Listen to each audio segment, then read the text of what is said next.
قرآن میں اللہ رب العزت نے مومنوں کو حکم دیا اور کہا قل للمؤمنین یغضوا من ابصارہم، کہ مومن مردوں سے کہہ دو کہ وہ اپنی نظروں کو نیچے رکھے اور اپنی شرمگاہ کی حفاظت کرے۔ اس کے بعد کی آیت نے کہا کہ مومن عورتوں سے کہہ دو کہ اپنی نظروں کو نیچے رکھے اور اپنی شرمگاہ کی حفاظت کرے۔ دیکھیے شرمگاہ کی حفاظت سے پہلے اللہ رب العزت کہہ رہا ہے کہ نظروں کو نیچے رکھے،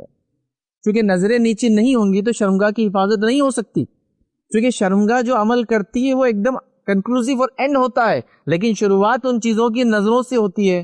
ہاتھوں سے ہوتی ہے، قدموں سے ہوتی ہے، یا ارادے سے شروع ہوتی ہے، پھر نظروں سے ہوتی ہے، پھر ہاتھوں سے ہوتی ہے، پھر قدموں سے ہوتی ہے۔ اور روایت کے اندر ایک حدیث اور کچھ روایتوں کا مفہوم اسی طرح سے ہے کہ اللہ کے رسول نے فرمایا شرمگاہ تو آخر میں اس کو عمل میں لاتی ہے،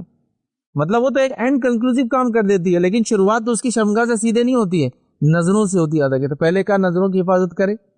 اور نظروں کو نیچے رکھے اور شرمگاہ کی حفاظت کرے۔ اچھا، اس میں بھی ترتیب کے اعتبار سے پہلے مردوں سے کہا گیا کہ نظروں کو نیچے رکھے اور شرمگاہ کی حفاظت کرے، پھر خواتین سے کہا کہ نظروں کو نیچے رکھے اور شرمگاہ کی حفاظت کرے۔ اب اندازہ لگائیے ایک سماج کا، جس سماج کے اندر مرد اپنی نظریں نیچے رکھ لیتے غیر محرم کو دیکھ کر، تو جو غیر محرم آپ کے لیے سجتی بھی اس کو سجنے کا کوئی فائدہ نہیں، اس لیے کوئی مرد اس کو دیکھتا نہیں اس سماج کے اندر، یا اسے چہرہ پھیر لیتا ہے۔ تو یہ سمجھنے کی ضرورت ہے، یاد رکھیں۔